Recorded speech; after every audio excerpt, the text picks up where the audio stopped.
ఈ పులిహార గుడికి వెళ్ళినా, గురుపాలకి వెళ్ళినా, ట్రావెల్ చేసినా, ఫ్లైట్లోకి వెళ్ళినా జస్ట్ 5 మినిట్స్ చేసేసుకుని పట్టుకెళ్ళిపోతే సూపర్ టేస్ట్, హెల్తీ చేసి పిల్లలు పెద్దలు తినొచ్చు. చాలా బాగుంటుంది. ఒక 12 అవర్స్ 14 అవర్స్ నిల్వ ఉంటుంది. సింపుల్ హెల్తీ టేస్టీ ఫుడ్ సేమియా పులిహార చేసుకోండి. గుడికి గోపురం చాలా బాగుంటుంది. లీటర్ వాటర్, కొంచెం ఆయిల్, కొంచెం పసుపు, కొంచెం ఉప్పు. కోవిడ సన్ఫ్లవర్ వాడుతున్నా. నా దెబ్బకి స్టాకే లేదంట. సేమియా నీకు నచ్చింది.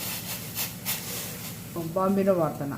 కొంచెం ఆయిల్, చాలా శనగపప్పు, మినపప్పు, ఆవాలు, జీరాలు, మినపప్పు బాగుంటుంది. ఎండుమిర్చి, జీడిపప్పు, కరివేపప్పు, పచ్చిమిర్చి, అల్లం ముక్క, ఇంకే తాలింపు. ఇంగువ లేని పులిహార వెద్దం.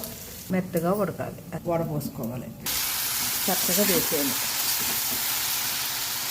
ఈ దశలో ఉద్యమం లేకపోతే జస్ట్ 1 సెకండ్ అయిపోయి అక్కటేయండి పొయ్య. కొంచెం నెయ్యి బాగుంటుంది. లైట్గా ఉప్పు, ఆల్రెడీ ఉప్పు ఉంది. కొంచెం నిమ్మరసం, కొంచెం కొత్తిమీర, అంతే. టేస్ట్ చూద్దామా? అద్భుతం, అమృతం, అమోఘం.